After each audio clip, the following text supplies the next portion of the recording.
Alright now folks, I'm Lee Tilson, and I hate crappy Androids.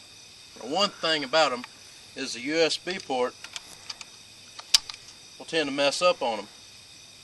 And I got a permanent fix. This old trusty mosin nagant here has never failed me yet, so I'm going to give it a permanent Redkneck fix. Now watch closely now, you might miss a part of the permanent fix here.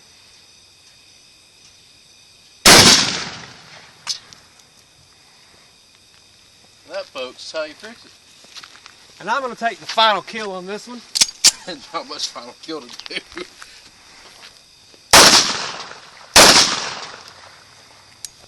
That's how we get it done.